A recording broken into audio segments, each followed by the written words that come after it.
Another Ants on a Rock video. Welcome to the Ant Corner. Hey ant fans, today I'm going to be introducing a new colony. My new colony of European honeypot ants. I'll put the Latin name below.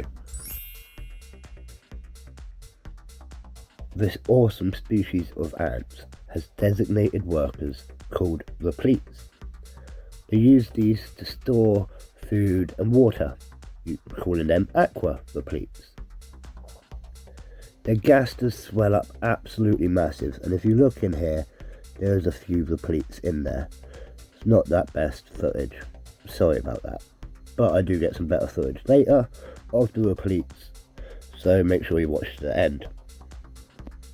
I got sold these by the ant lady, so I'm going to post her link below in the description. She also was really kind, and she had the spare Ant Lab fusion nest, so she sold me that as well, which was really kind of her and really helpful, as I didn't really have a nest suited to these ants.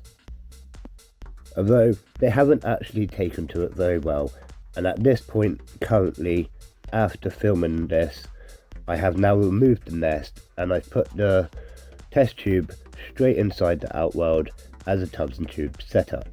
But you'll have to wait for the next update to see that one. It won't be long, it's already filmed and ready.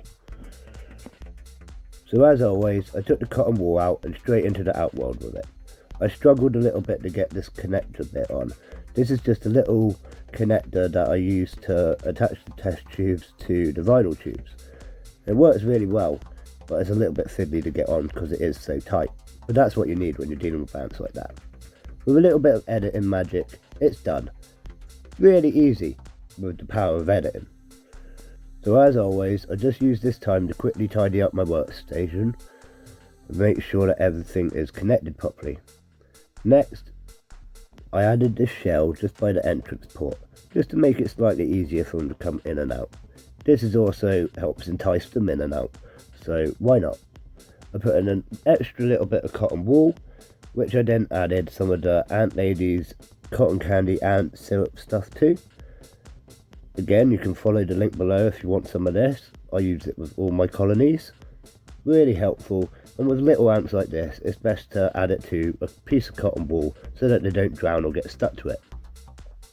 In goes a piece of tin foil, and as always, when I do anything with an ant colony, I like to offer them some food. So there's a pre-killed waxworm.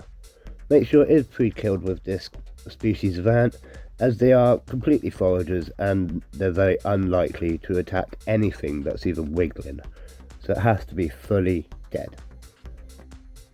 Next, again, another ant lady product. This is the ant lady ant slip. I'm just going to use this around the top of the outworld just to make sure there's that decent barrier in place from day one. I then add this to a calendar, and I remember to do it in about 14 days time. Obviously I do check it in the meantime for any dirt and debris build up, but I do like to make sure I go over all colonies every 14 days or so, just to make sure that the barrier is fresh and they can't cross it. It didn't take long at all, and the ants were starting to move between the test tube and the outworld. They did go into the nest, but they really didn't show any interest in it at all, which surprised me a little bit, but they're ants, so nothing ever surprises me really. They do what they want to do. After filming this, they actually took some of the cotton wool into the vinyl tubing, and they blocked up the nest completely. Not their test tube, but the nest entrance, so they didn't want anything to do with it. In fact, they might have felt threatened by it, so I actually got rid of that. And like I say, I've blocked all of this section off now where it connects, and the test tube is straight in the outworld as a standard tubs and tubes setup, and they seem to be doing much better. They're coming out regularly, eating and doing what ants do, which is really positive. And as promised, at the end, here is a shot of one of the repleates. Can you see a massive swollen gaster? What do you think? I think they're really cool. They've got slightly different morphism within the worker cast, so I thought that was really cool about them with the repleates. Let me know in the comments what you think. And as always, see you again, ant fans.